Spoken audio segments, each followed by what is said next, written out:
Ladies and gentlemen, welcome to the first edition of a new podcast series. Not got a name yet, so if you would like to help suggest a name, feel free to do so in the comments below. It's me, Ryan118, as you know, through YouTube, aka Ryan Fitzsimons, if you want to keep it correct. And I'm joined today by my good friend David Buick. Yes, not of YouTube fame, I'd like to add. Not yet. Not yet, exactly. Do you know what? I'm going to help propel you there. Well. Hopefully the people will enjoy what they can hear.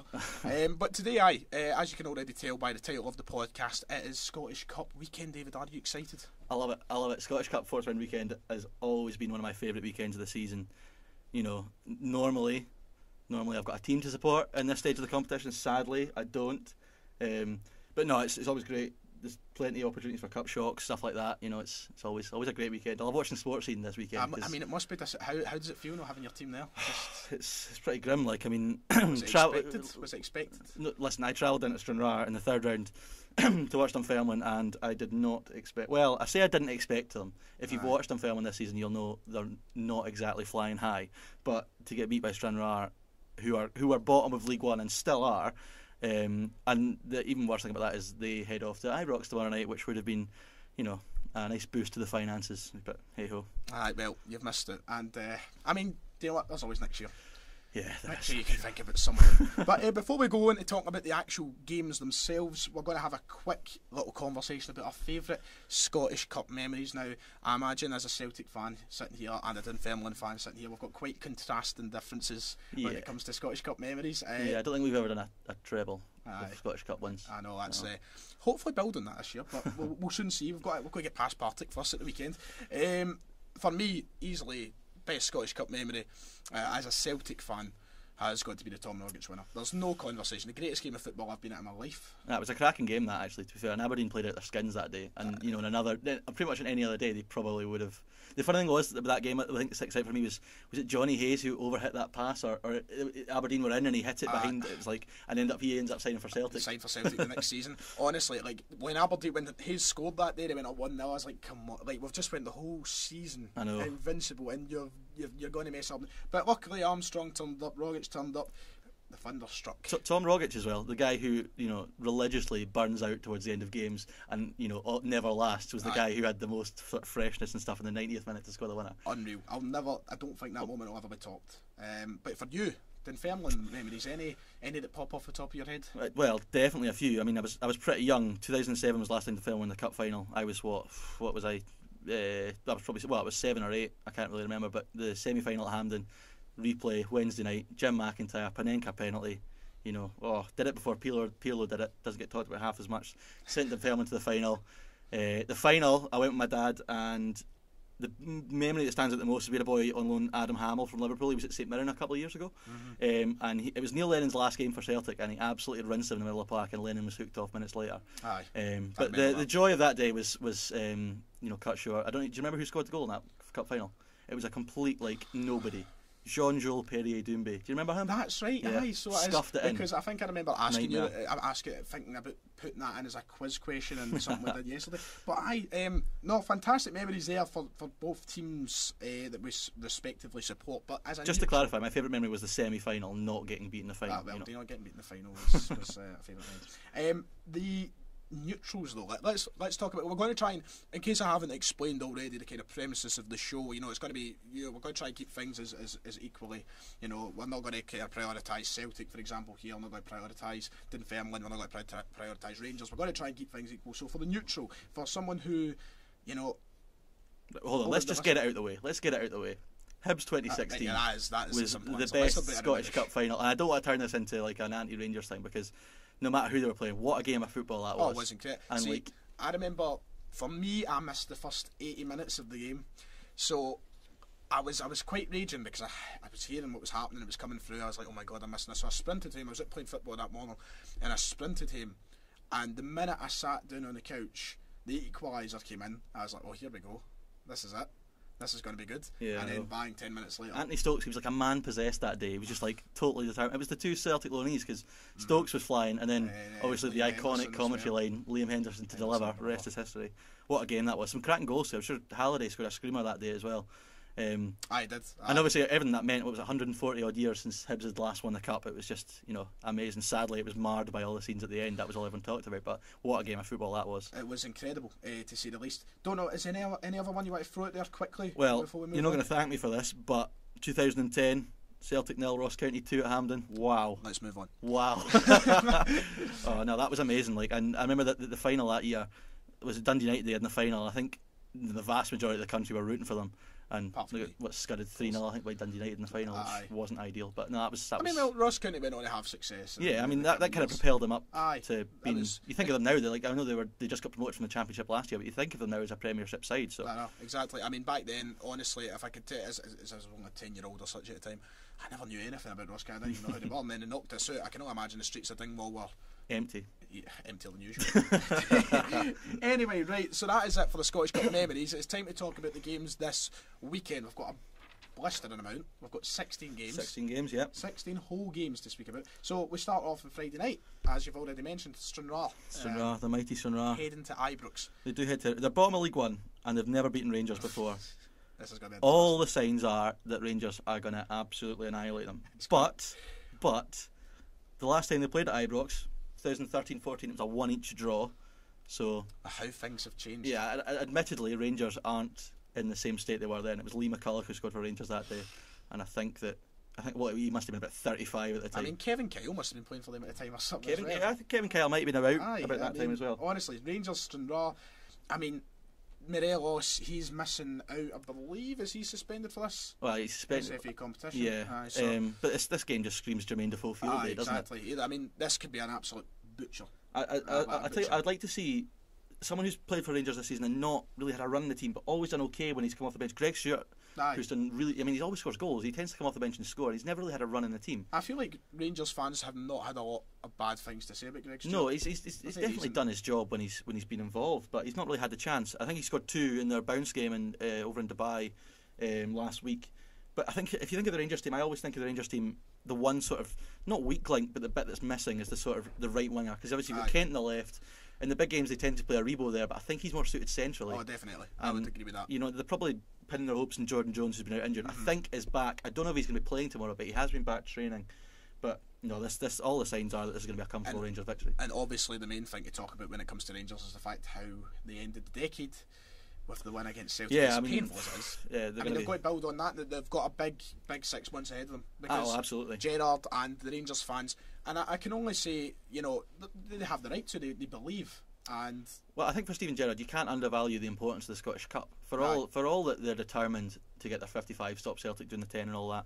For Gerrard, he needs a bit of silverware. I think he's done a great job since he's been in, but he needs something to show for it. If it comes to the point where we get to May, the season's done, say Celtic do win the league, and Gerrard's still not got a trophy, I don't see it being a situation where Rangers fans will be disappointed, but Gerrard will certainly feel that he's been robbed, I would say, because of how well they have been, and absolutely. how well they've been playing.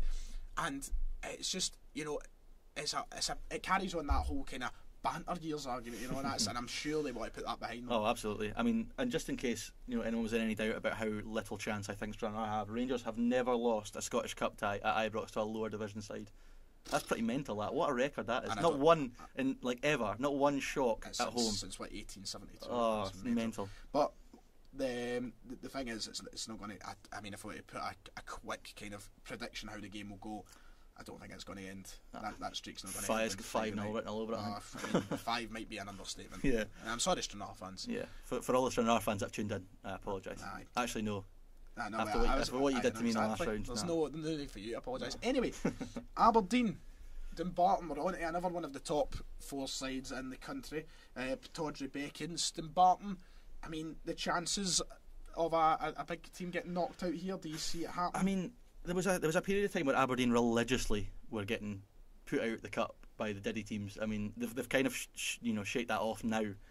I do think this year for Derek McInnes, the Scottish Cup could be a really big thing for him, because you look at the top 2 now, really pulled away. Motherwell are flying, and although McInnes is still doing a good job, there's a lot of discontent up there in terms of people who maybe think it's time for a change. So, but realistically, what else can he do apart from put a decent cup run together? So he'll be focusing on that. I'd imagine this will really be a priority for him.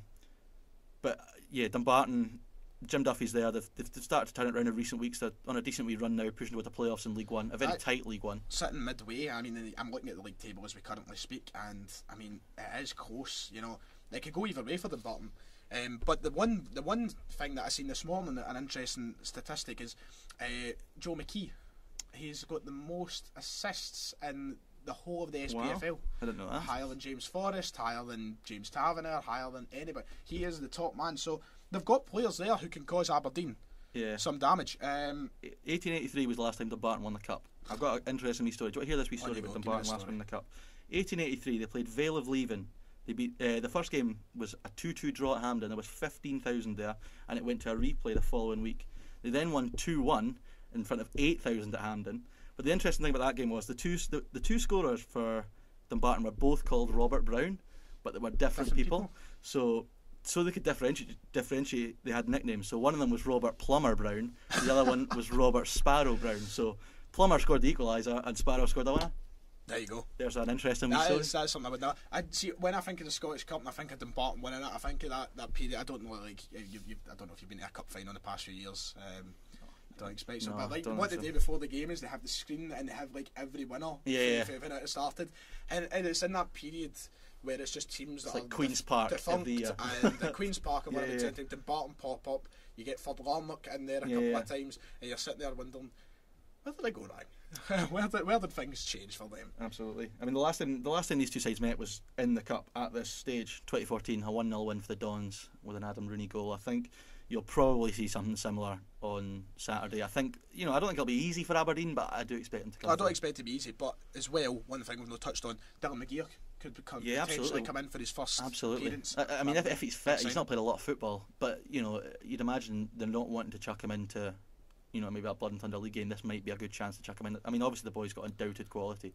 If they can get him fit, he'll be a great. He's definitely he's the player that I think this season they've not replaced the likes of Graham Shinnie, who left that gap in the middle. Driving forces in the middle. Yep, and Dylan McGeoch I think could be a big answer to the problems in the middle of the park.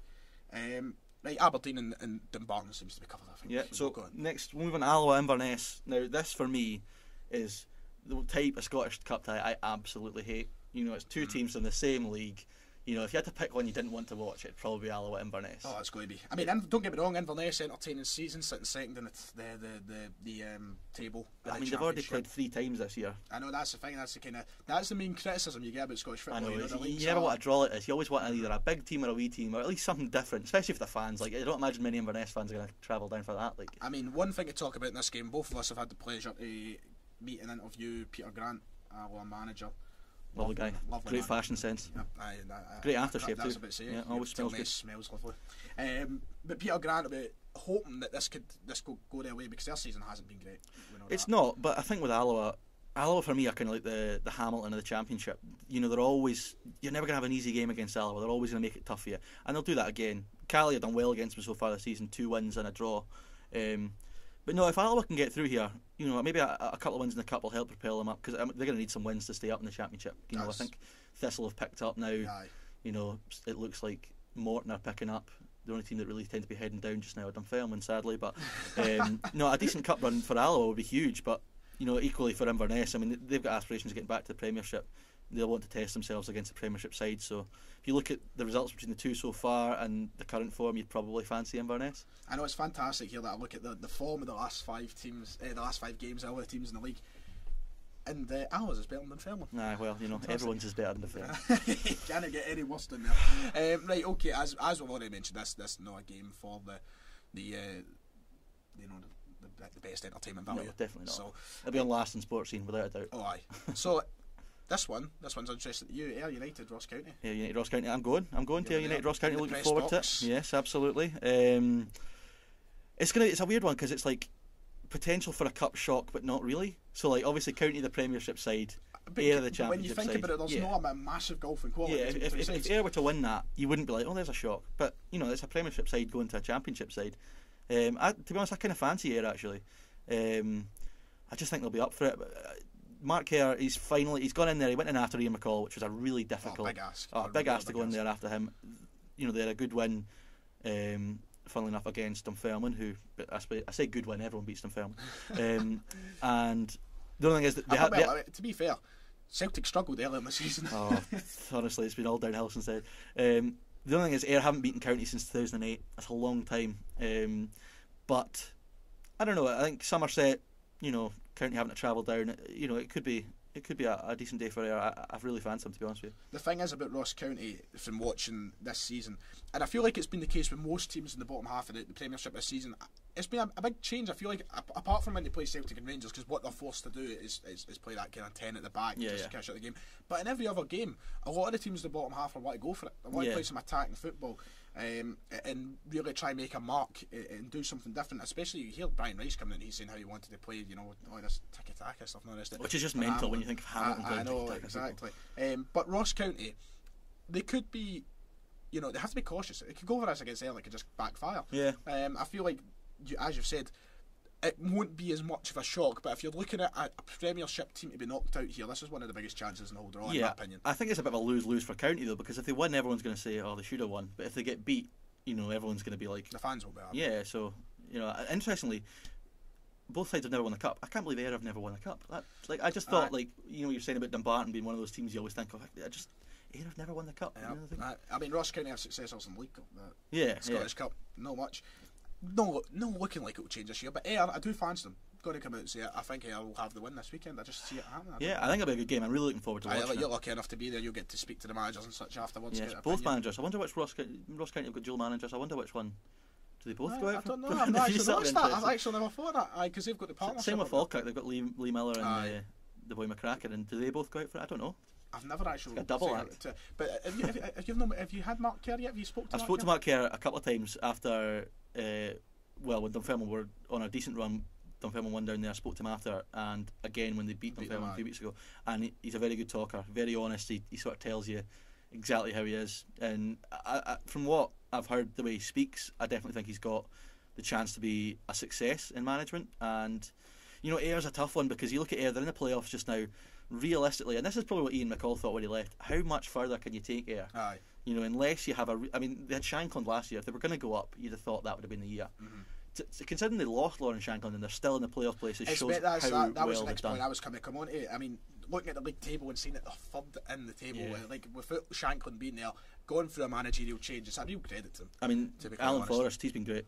James' brother, he's been fantastic for them this year. He's playing from the right hand side. He's got goals in him, and players like that will cause Ross County problems. Well, Stephen Kelly as well on loan from Rangers. They're good players. They'll cause County some problems. We know how that's the thing.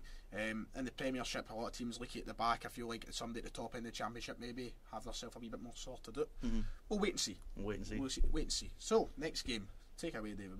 Arbroath Falkirk next. Arbroath Falkirk. Falkirk. It's going to be interesting. Falkirk have. What a joy. I think that'll be a good game actually, because Arbroath obviously in the Championship. If you didn't follow Scottish football this year and you were said which one was the Championship team, which one was the League One team, you'd definitely not say Arbroath were the team in the Championship. I mean, Falkirk they had an absolute disaster last year as well. It was great to watch. I must be honest with you. It must have been for you. But no, Falkirk they had a sort of shaky start to League One. They've gone top, I think, now. They've picked up recently. Are they second? Rafe are still top by... That league is so tight, it's crazy. Singular point. Wow. You look at the top three, they're all separated by a point. Airdrie and at third by 37 points. But they've kind of picked up recently. They had a good one last week up at Peterhead. Declan McManus got a hat-trick. He's doing well. He's hitting form. Arbroath, though, the Bunnet, Dick Campbell, he'll always have a game plan. He'll have them set up to... Arbroath are just such a difficult side to beat. I mean, they work so hard, especially up there, and you'd imagine the weather's not going to be great. And when the wind kicks off at Arbroath... I know one thing we've even considered is the potential for games to be called. Actually, just as I said that, I was thinking, I bet you my game down at Ayr is going to be called off. I hope no. That'll be something that we want to hear about in the next show. It's going to be, so this game, I don't know, as much as it pains me to say, I do fancy Falkirk to get through, because I think for a side who want to get back to the Championship, they're going to look at this and say, Arbroath are ahead of them, like they're a division above them, and Falkirk have got to, be thinking, we should be better than them, and I think they'll be up for it, and I do see them winning. I do see Falkirk being back next season to probably your discontent, but well, it's only my discontent if they replace us and we go down. Well, that's a point as well to throw in. But if Falkirk get a win here, it's a good indication for the rest of their season. I think they would like to probably go as far as they can. I've been down at Falkirk a few times over the past year, and they've got a good wee setup down there. They've got a crack stadium. They've got a decent enough support. Crack stadium. It's like 3 stands, but it's like so half the stadiums in this country. To be fair. But Falkirk, I do fancy them. That's who I want to take in this tie. Declan McManus, as you've already brought up. Funnily enough, a cousin of someone I know, just like Big Kev. Aye. I seem to know a lot of players in the lower leagues. We'll get them on. Get Declan McManus and Kevin Declan McManus on. Aye. Anyway, Falkirk and Arbroath, I'm sure will be. It actually does have potential to be. A decent tie. Never write off Dick Campbell in the bonnet though. I mean, he's always got a trick up his sleeve. But as I said, I do still fancy Falkirk. What's next anyway? What's on the list? Bonnyrigg Rose and Clyde. Bonnyrigg Rose, this is someone a team that before this, honestly, as much as I like to say that I know about Scottish football, as much as I like to talk about Scottish football, Bonnyrigg Rose, obviously non-league side, do not know much about them. Yeah, well, I'm not going to say I know much about them, but they're always one of these names that you hear in these sort of early rounds of the Cup, like teams like Auchinleck, Talbot, Bonnyrigg Rose, they always... Your Bucky Thistles. Yeah, exactly. Second in the Lowland League, they've had a good season so far. This is only the second time they've ever reached the 4th round of the Cup.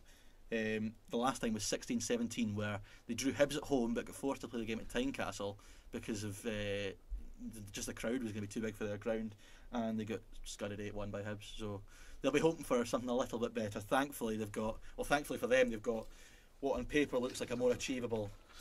Far more achievable tie. I mean, you're talking about Hibs. Clyde, I mean, who have had a mixed season. Yeah, their form isn't fantastic really. At the minute. Yeah. I think 1 in the last 5 or 6. Look, Clyde is always one of the teams for some reason that I look at them and I go, well, we'll stick them in the kitten because they've got a striker that scores goals. Aye.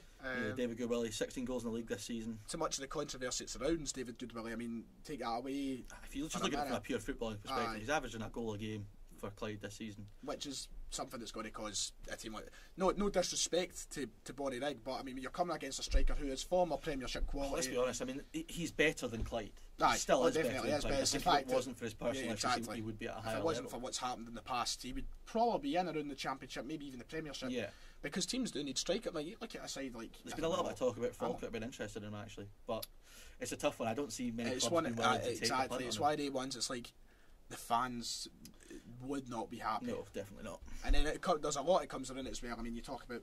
I mean, there's not a lot of commercialisation that happens in the lower leagues. There's not a lot of TV stuff and all the rest of it. You bring in somebody, and it could change everything.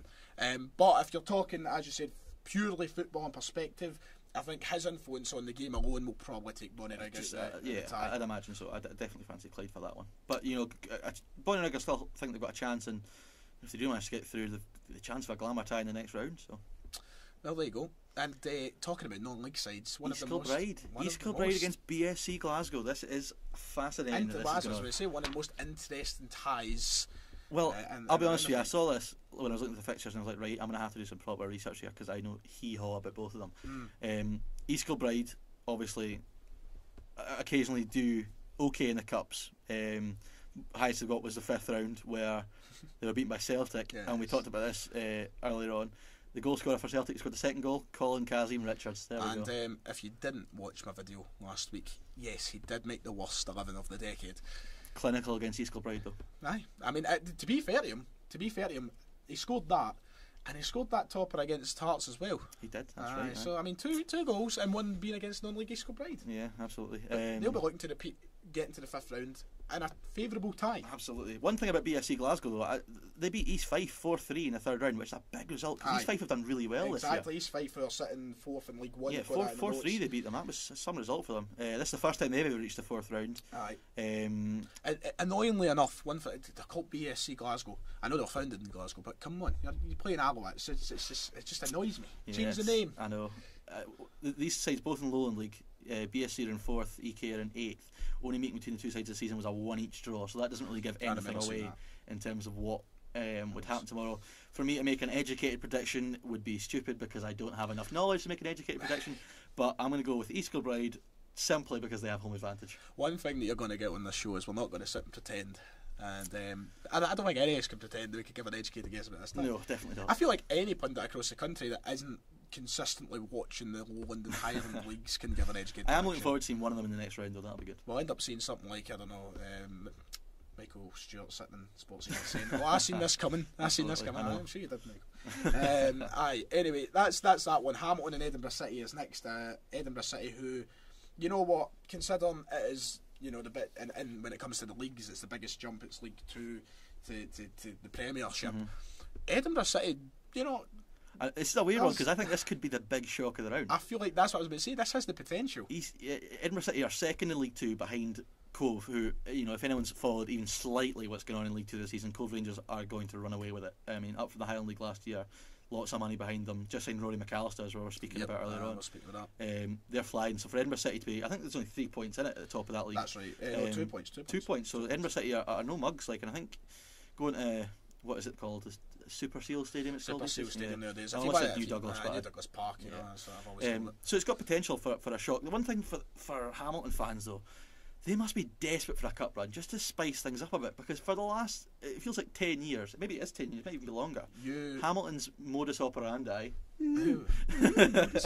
has been to just simply survive, and it's always been a relegation scrap. So you spoke earlier about how the Alloa, the Hamilton in the league. Yeah, absolutely. So a cup run for their fans would be huge, just to spice things up. Hamilton is, if people who have watched my content for the last 2-3 years, or people who are just tuning into this podcast for the first time and don't know any of us, I do seem to have a non-deliberate resentment for Hamilton, and it has not been presented well. So to see them go out the cup would be delicious. No, I don't know. I do feel for him as a Hamilton fan. I know, and he's pretty much said to me that he kind of hopes they get relegated, simply because I feel like the championship. Must be awful to be a Hamilton fan. A championship, right? You know yourself as the championship's team supporter. For a club like Hamilton, it would be far more entertaining. Absolutely. At least I mean, when the Dunfermline were last in the playoffs in the championship, the promotion playoffs, part of me kind of hoped they didn't win it because they weren't ready, and I would much rather watch them be competitive and have a chance of winning some games rather than lose every week and then just survive by the skin of your teeth. Like, because it must get to the point eventually when the celebration of staying up just kind of dwindles, because it's not that exciting anymore, really. One of the questions we should have looked up before we actually came to this, and I don't know if you might actually just know the answer, I wonder if Edinburgh City have a grass pitch. They don't. I think they play on plastic. So there you go. I'm sure. I'm 90% sure, because Dunfermline were there in the Betfred Cup, and actually, there's was that the game? That wasn't Edinburgh City beat Dunfermline in the Betfred Cup. Was that the 2-0? They've got, I think it was 1-0, 2-0, I can't remember, but they've got previous of knocking out a higher league side, so they'll take that. And obviously, I think it's plastic they play on. So yeah, they'll go there, full of confidence and nothing to lose, really. Exactly. I mean, their form's been great as well. I mean, they lost the last game, but apart from that, great form. So Edinburgh City potentially could be the big upset of the round. This next game, Hearts Airdrie. Now, this for me is massive for Hearts. Oh, we could speak all day. Literally, we were saying this earlier on. You could do an entire podcast. You could do a series of podcasts just talking about the last couple of months with Hearts, man. They have been just the constant story. And this I already said to you before we started. 2 months ago, I would have said to myself, "Nah, Hearts will get at this." But that's the thing. Everyone said, "Oh, they're too good to go down. They're too good to be." That's rubbish. This is the worst Hearts side I have seen in my lifetime. Which, admittedly, I know I'm not that old. I mean, and Hearts played in the Championship as well. Yeah, exactly. That side was better. Honestly, just they've got. Stendhal's had 2 weeks now to work on them with the winter break. They've called back a lot of loanees. Harry Cochrane and Anthony McDonald with Dunfermline have gone back to Hearts, and I think they'll probably get a run out this weekend. If Hearts don't win this game by a decent margin, there is going to be increasing pressure on the players, on the board, and more questions asked about how they go forward. Because I guess the toxic thing is Levine's still around. Yeah, but I mean, I don't even want to get into it, because you could literally just talk for ages.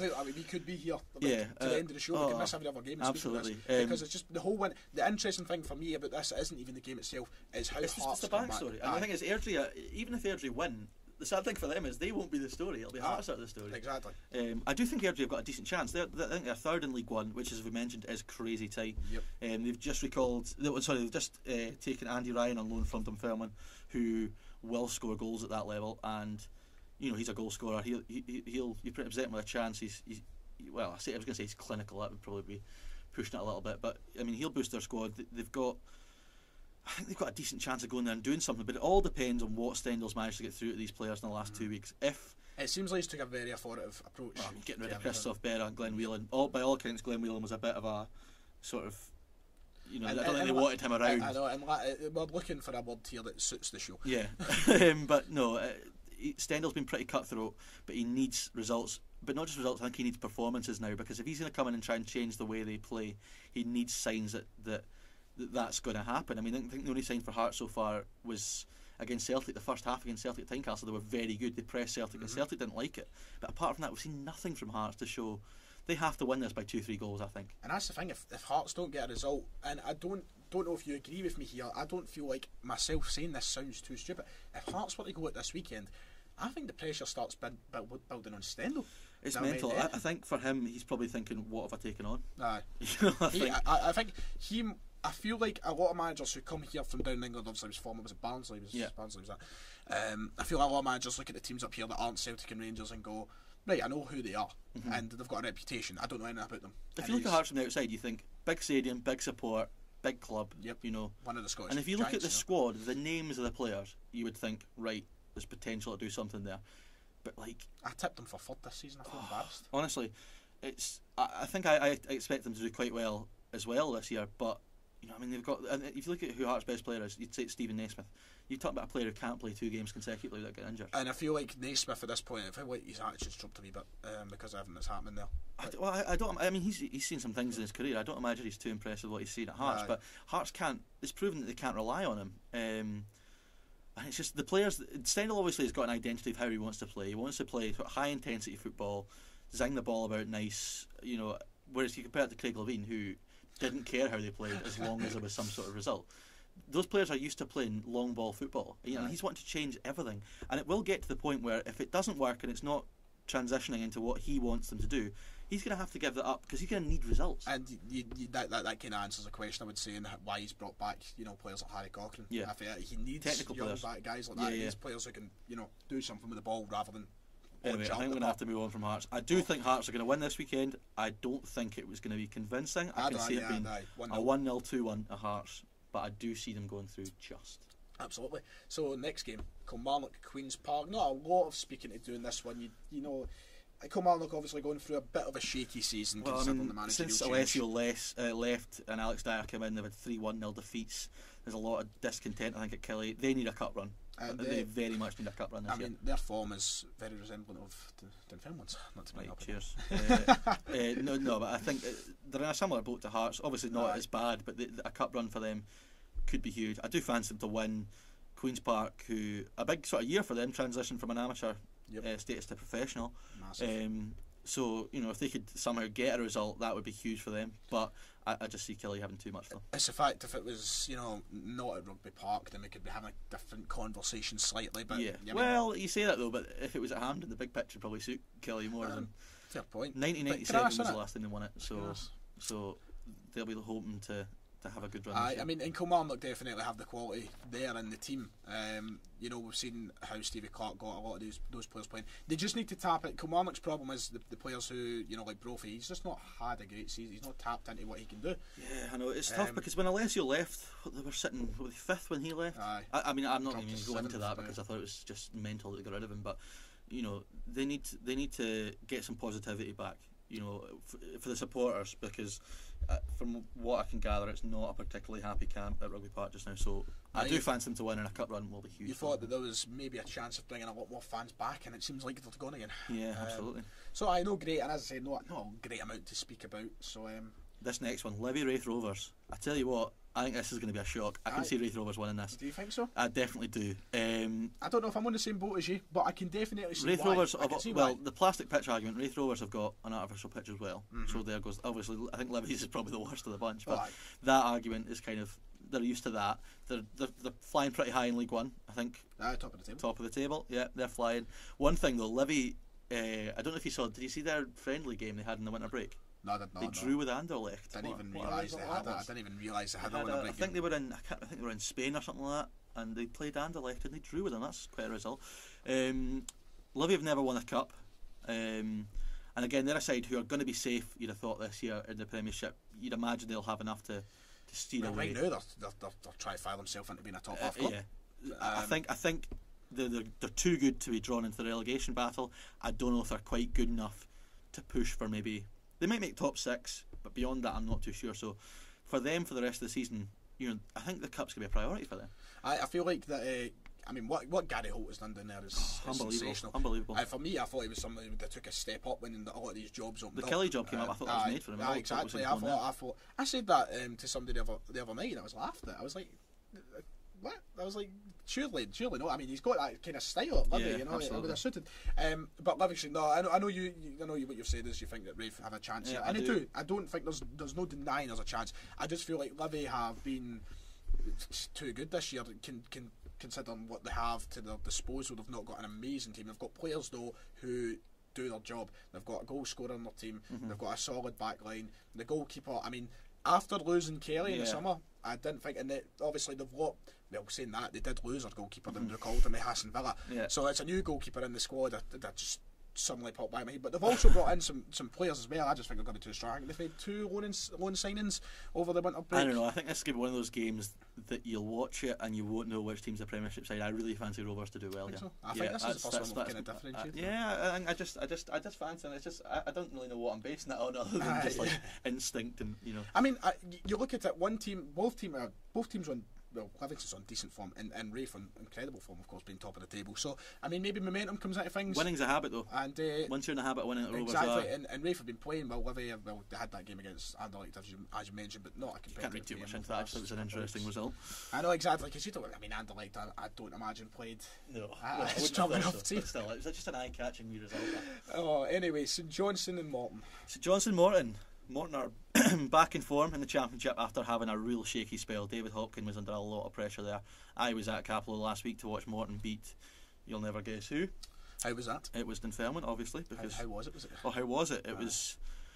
It was a pretty dreadful game of football. I mean, the conditions were horrendous. It was wind and rain, but Morton took advantage of Dunfermline's dreadful defending and punished them. But Morton are just a stubborn side that kind of, they don't play particularly pretty football with David Hopkins there, but they still got threats going forward. Going to St Johnstone, who've had not the best season, they're still sort of flirting with the bottom end of the table.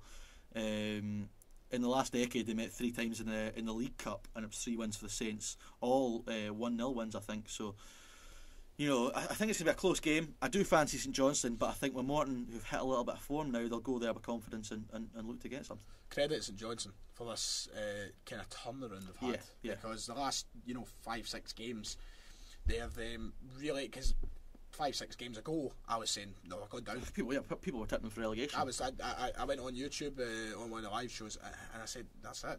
I don't see how this can be changed. As much as I thought they were in a little bit of trouble, Tommy Wright has done such a good job there for such a long time, and people were talking about getting rid of him. Who did they get in that's better than Tommy Wright at St Johnstone? I think he's the second longest serving manager in the league after McInnes. Yeah, he will be. And you can't. I mean, I know things can go wrong, and even if St Johnstone were to drop down, he's the man to take them back up again. Yeah, you'd have thought so. You can't. They've also got too many good players in that team as well. I know I said that about Hearts. You can't make that argument, but St Johnston's players are, they've been there and done it. They used to be in top 6, at least contending for that every year. I think they have turned around in recent weeks, so maybe they'll take that into a cup run. I do fancy them to win, but I think it'll be a close game. Close game definitely, but I don't know. I feel like a wee Morton shock in the cards. I'm thinking a wee Morton shock. St Mirren, Broxburn Athletic. Now this romance of the cup. Let's get written all over this. Fill us in. Saints last won the cup in 1987. Broxburn are the lowest ranked team left in the competition, East of Scotland League. 6th tier of Scottish football. 6th tier of Scottish football. There are 1,600 Broxburn fans heading through to Paisley on Saturday. What a turnout that is! That is incredible. Jim Goodwin's came out this week and kind of had a go at Premiership. And rightly so. I mean, I know it's different when it comes to you see the same sort of thing happening in England. A big tie happens and the fans travelling their numbers. But what a turnout for them! But it's incredible. One thing that has to happen up here is fans need to get behind their teams in these situations. And you imagine the entire town will just empty. Oh, it must be. The pensioners will be loving it. The shops will be empty. Some mental bus journeys down to Paisley. As much of a fairy tale as you say that is, surely it's going to be, if Broxburn win this game, it will be up there with one of the biggest shocks. And it's a humiliation for St Mirren if it happens. St Mirren, Jim Goodwin, again, it's a bit like, I can't remember which game it was I mentioned earlier, the Ross County Air game. It's a lose-lose for St Mirren because they win it, no one's giving them any credit for it. They win it, and the story still of the game is, but if they well don't done, win it, even Broxburn. if it's a draw, everyone will be on at St Mirren. And Broxburn have got to hope that, if they can go there, they'll make it difficult for St Mirren, and if they can nick a draw, even that would just be a great result. I think Saints will win, but I can see it being an interesting game. I think Broxburn will have their moments, and I think it literally proper romance the cup stuff. This St Mirren, interestingly enough, make a couple of decent enough signings from what has been over the winter period. A couple of signings from over in Ireland. Irish League, but the players are, from what I've seen, quite rated, by the clubs they were at. They could be interesting if they've given this chance in this game. Could be interesting to see. Look, Broxburn, put yourself in a Broxburn Athletics fan's shoes for a minute, Dave. Right? You go to Paisley. You win the game 1-0. How's your night going? Oh, how's your night going? You're telling the grandkids about that one. Honestly, I mean, for their players, this is a cup final for them. Aye. I mean, they don't need all the motivations there. I mean, some of them. I know it's only St Mirren, right? But some of them will never have the opportunity to play at that sort of level again. So, they'll give everything. It's their cup final. St Mirren have got to be professional and not let any complacency get in. I don't think Jim Goodwin will allow for that, and I think St Mirren will win. I'm going to say 3-1 to St Mirren. 3-1 to St Mirren. My goodness me. When we get towards the end, when we've talked about all the games, so we'll try and get through the last three here. We'll quickly run through the games and give our predictions, just very quickly how we think will win each game. But we move on to Mai Tai, as you can say. Partick versus Celtic. I mean, it's as straightforward as it can be for Lennon's side, surely. Oh, I don't know. You don't know? I mean, the earlier meeting in the season at Parkhead was a 5-0 win for. That was I think it was Ian McCall's first game. That was his first game, that's right. Partick Thistle, at that time, I couldn't see anything other than them finishing bottom of the championship. They were dreadful. The weekend before that, Dunfermline had just beaten them 3-0 and they looked horrendous. Ian McCall is far too good a manager to let his team do that. They've made some signings. They brought in Darian McKinnon and Zach Rudden this week, who will strengthen. Celtic, just for the back of a winter break. Listen, Celtic are going to win this game. I can't see anything other than the Celtic win. Off the back of the Old Firm, they need a reaction. I think you'll see. You might see. It might be a chance for Marion Shred. Do you think Lennon spoke about? Well, he said how impressed he was with how he was training. So I would like to see him get that. If he doesn't get a game here, when's he ever going to get a game? I feel like he's not going to get the start though. I do see him coming on, making an appearance, but I feel like Forrest is the story of this game is. I think for Lennon, I spoke about it last night in the video that I made.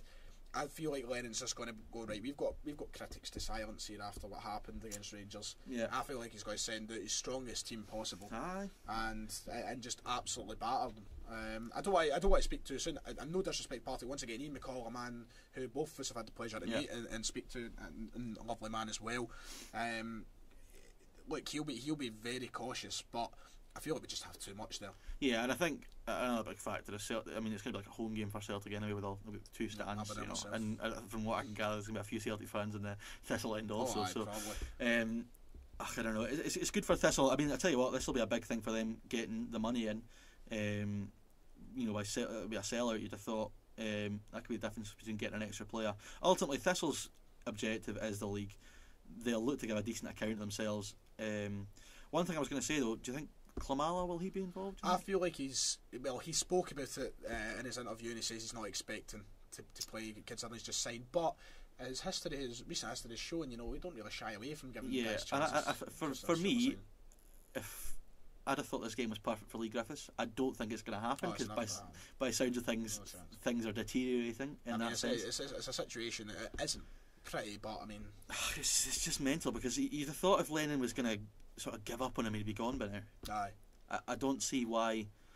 He's honestly, Lee Griffiths is the most frustrating player in the country because he could be so good. He is so good when he's at it. The thing is, he should be Scotland's #1 striker. Yeah. And, especially when you look at the lack of options we've got. We'll touch on the Scotland playoff towards the end, but no, I think Celtic will probably go strong. They will have too much for Thistle. I don't think it'll be as comfortable as you think it will be, though. I can see Thistle putting up a decent fight.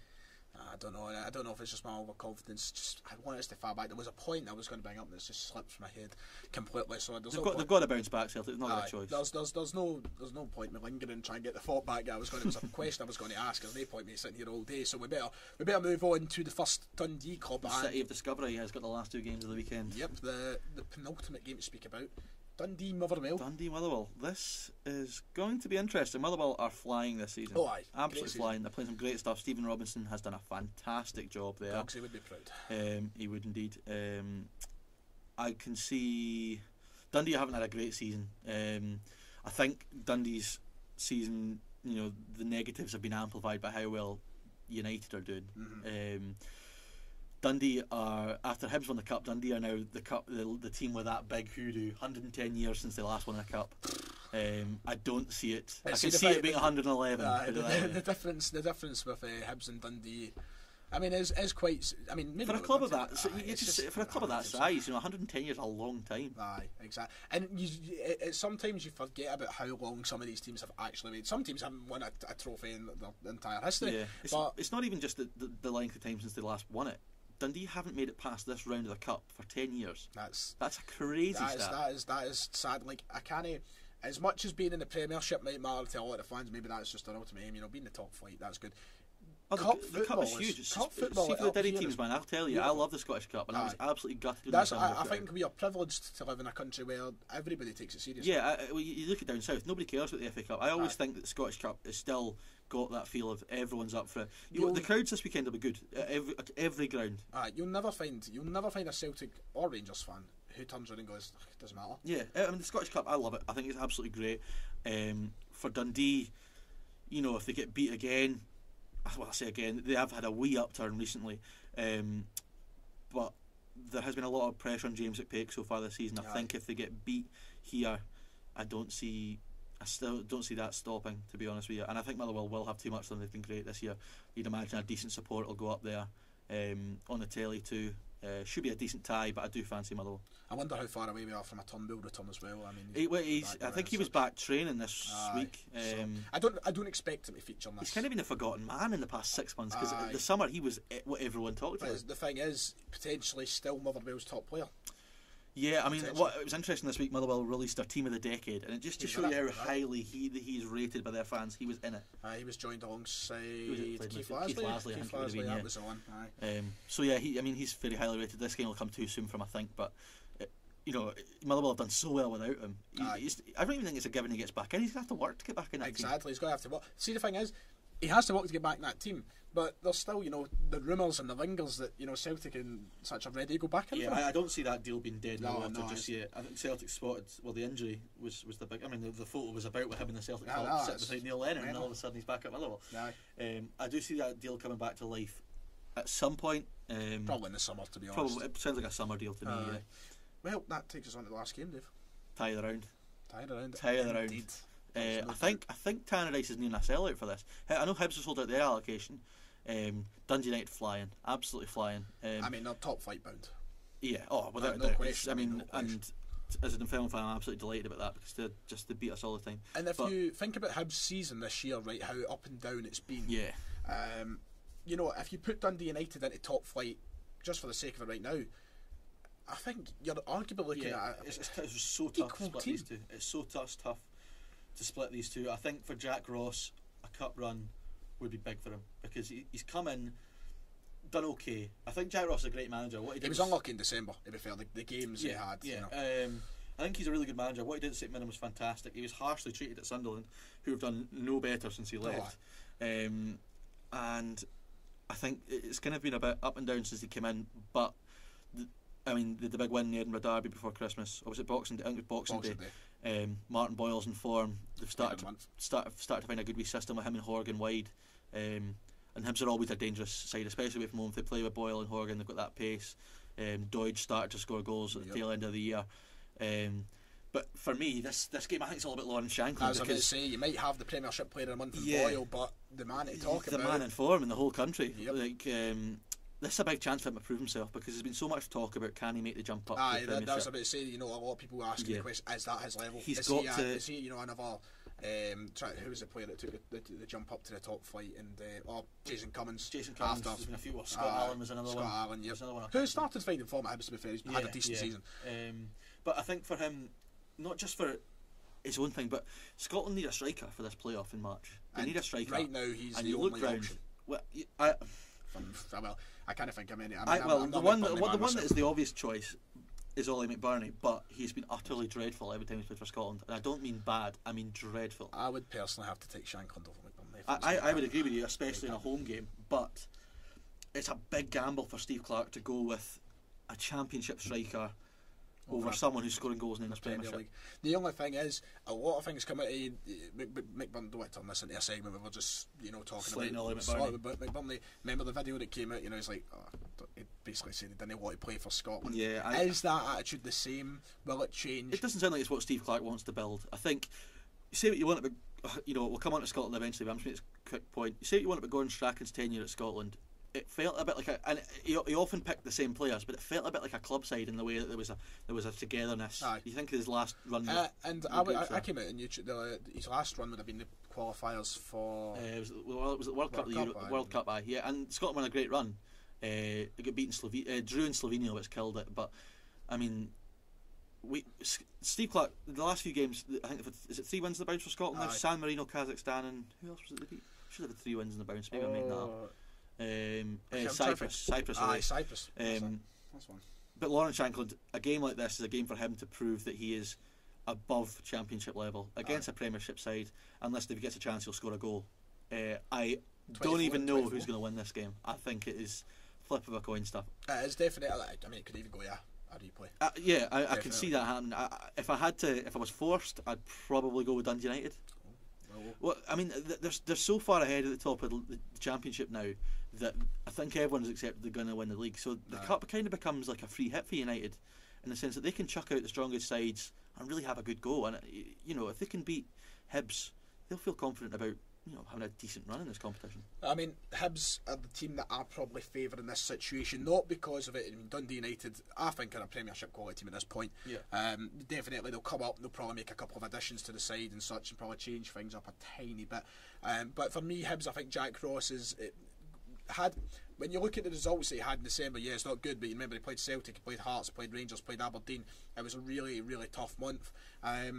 Apart from that, I feel like Jack Ross done quite well. So I'm a favourite in Hibs for that, but that's the last game. That is the last game. That is the last game of the. So do you want to quickly run through? We'll run through each game as quickly as possible and give a prediction for who's going through. I'll just fire through all the games and we'll both give our opinion. So first off, Rangers Stranraer. Rangers. Rangers comfortably. Stole my answer. Comfortably Rangers. Right, Rangers is probably the reasonable option. Aberdeen Dumbarton. Aberdeen. I'm with you on that. Alloa at Inverness. Inverness. I'm with you on that as well. Arbroath and Falkirk. Falkirk. Oh, I thought you were going to change it up a wee bit. Sam Falkirk. Ayr and Ross County, the game that you'll be at this weekend.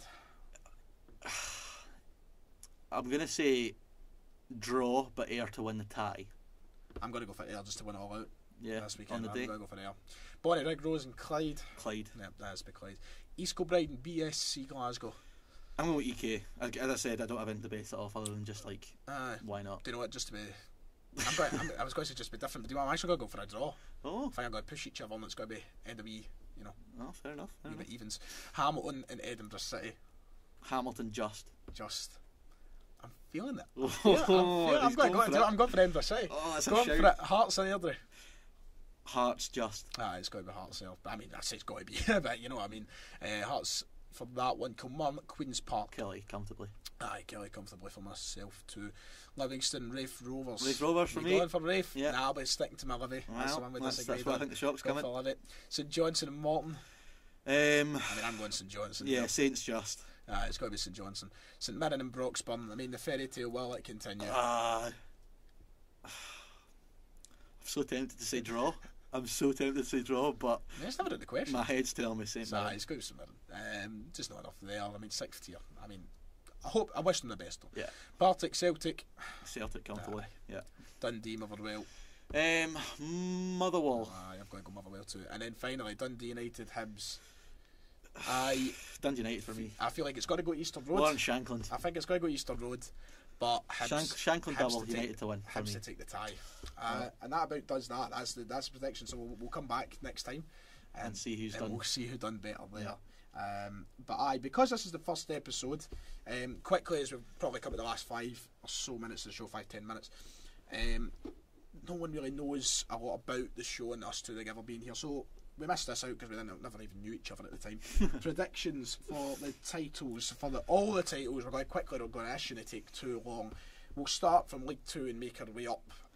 We'll come to the big question of Celtic and Rangers last.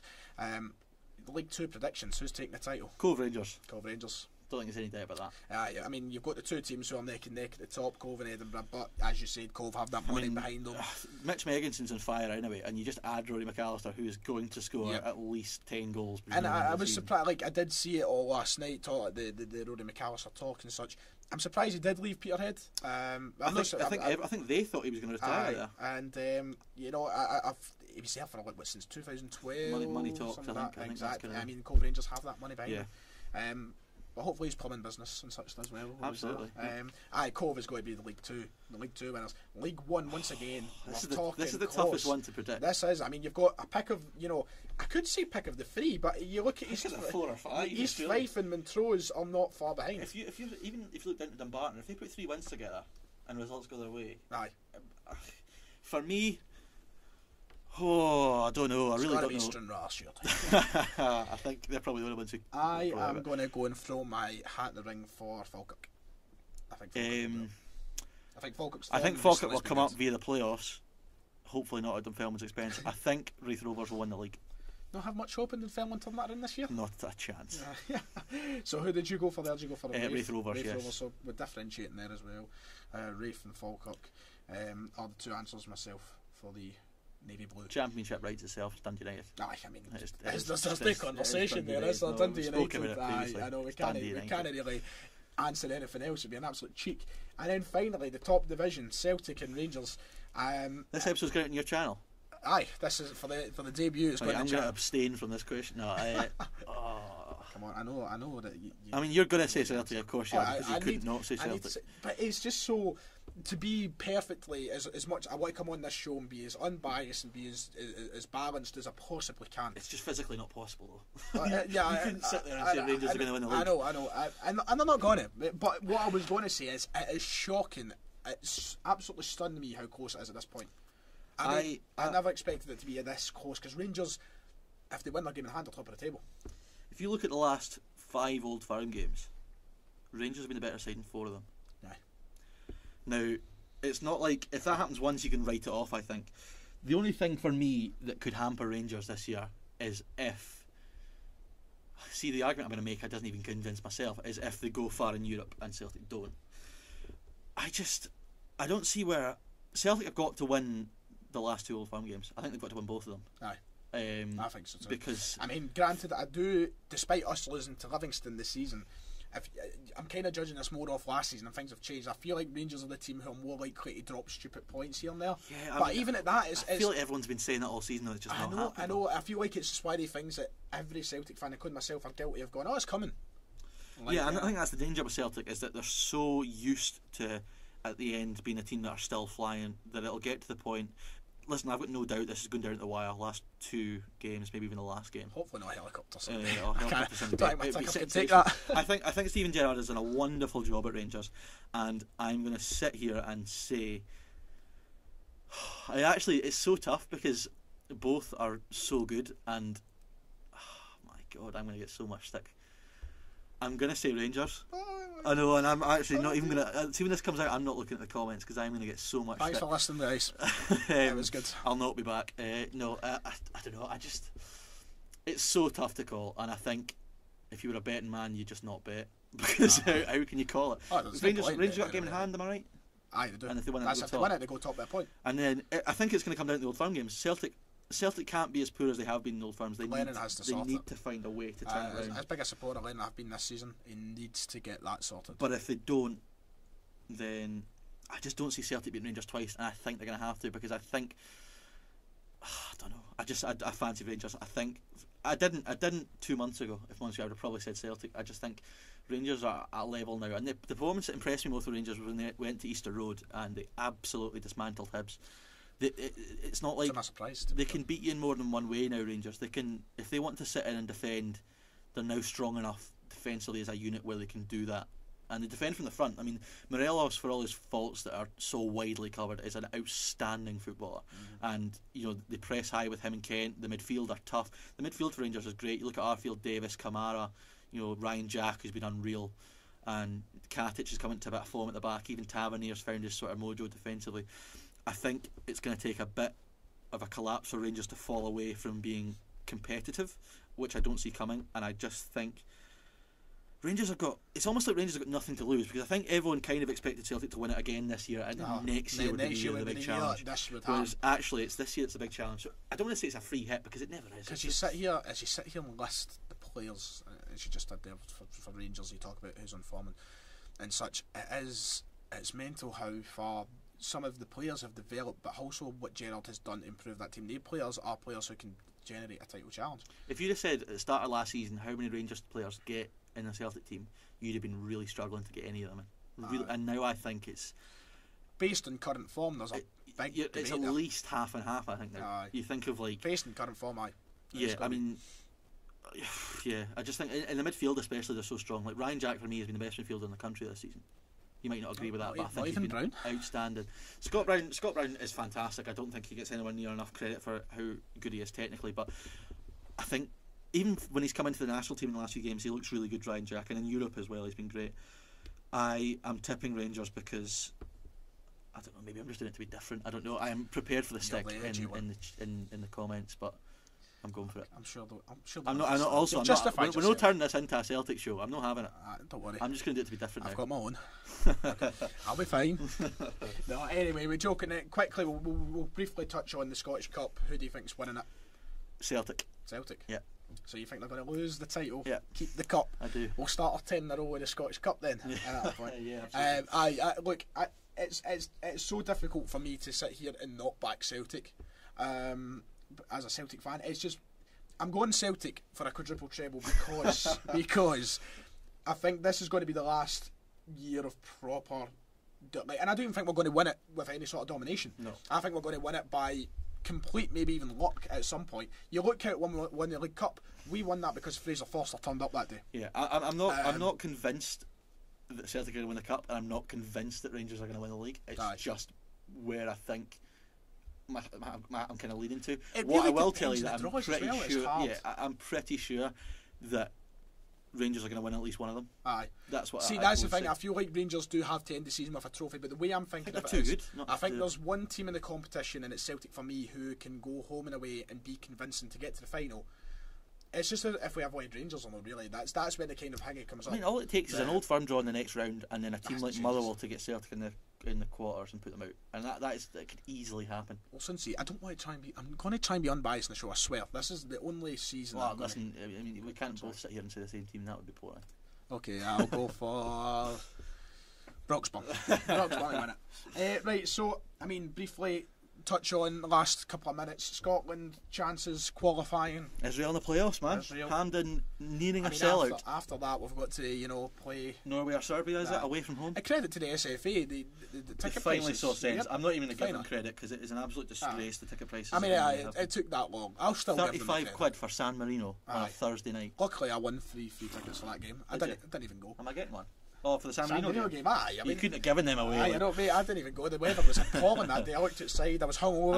I was actually there. The only reason I went is because I saw the team you saw Shanklin was starting. And if I knew you were there, I mean, I didn't. I can't believe you had free tickets and I went and paid for that like a mug. What month would that have been? What was it, October, September? Because I had named it to go with. They all put it in the last minute. You never even told me. I know, I should have. But I'm confident we'll get through Israel. Well, here's the thing. It looks like John McGinn and Kieran Tierney will both miss this game. Now, admittedly, Tierney hasn't been involved with the national team recently, but they are two automatic starters in that team. You don't even want to get me started on McGinn. I love him. Super John McGinn. You know, I'll be here all day. He's just brilliant, isn't he? And he's the first. It's been a long time since I've heard like a Scotland fan singing a song for a player. That doesn't really tend to happen because everyone's got their own clubs and stuff. But exactly. like Super John McGinn's been ringing out amongst the Scotland support. He has been fantastic. He's turning into like the James McFadden of this era, where like for country he's just the talisman. And I think he's going to be a big miss. If he does miss it, I think there's maybe a slight chance he'll be back in time. I don't see it. I just don't imagine it happen. As well with the fact that we've got so many centre mids who do play well. Centre mids and left backs. I think that Clark will probably have to prioritise those who've played, those who've fit. I think Ryan Jack starts. I think Callum McGregor starts, and I think the third spot, if McGinn doesn't make it, is up for grabs.